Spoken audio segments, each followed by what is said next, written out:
Now, Gallipoli was also very important to the Turks from a sense of national pride and national identity. They'd been called the sick men of Europe by the Russian Tsar, and they really felt the need to prove themselves and repel this invading force. Because that's what the ANZACs were. They were invaders. They were invading Turkey. And the success of the Turkish forces was seen as one of the major building blocks of modern Turkey. The commander of the Turks, Kemal Mustafa, became known as Ataturk, the father of modern Turkey, and he's still one of the most revered men in Turkey. And perhaps another really strange aspect of the campaign is a very strong sense of respect between the Turks and the ANZACs, even camaraderie these days. The dawn services actually at ANZAC Cove, and the Turks renamed the area ANZAC Cove in honour of the bravery shown by the ANZACs. It's attended by both Turks and Australians and New Zealanders and British commemorating, even though they were on opposite sides. Now, this sort of respect is not really held between Australians and, say, Germans. It's certainly not held between Australians and Japanese.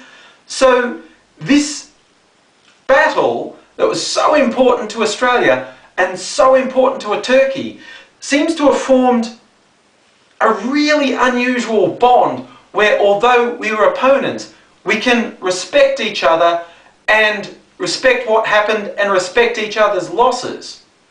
Now, some people say the thousands of casualties in a futile campaign were worth it because it gave Australia and New Zealand a sense of national pride. Personally, I think that's pretty sick. I'm pretty sure we could have developed a national identity without thousands of young men being slaughtered.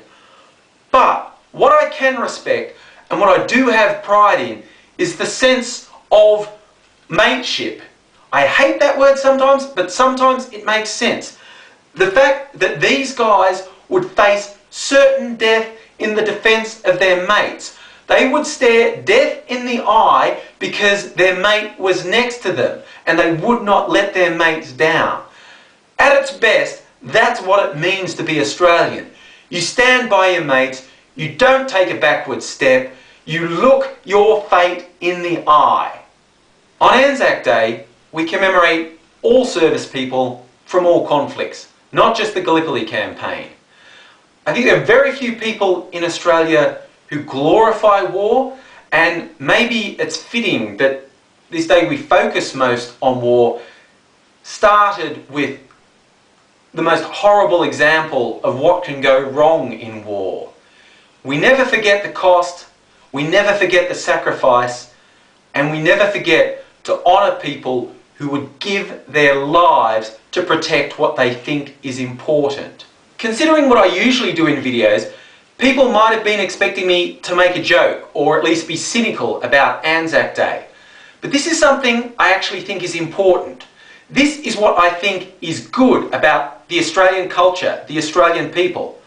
Today, Australia's a multicultural country, and I think that's an incredibly positive thing. Wherever you come from, wherever your parents were born, wherever you were born, if you choose to make Australia your home, you can take pride in this. What it means to be an Australian. We respect sacrifice. We respect courage, honour, dignity. And when your mate is next to you and depending on you, when you're an Australian, you don't take a backward step. That is what it means to be an Australian.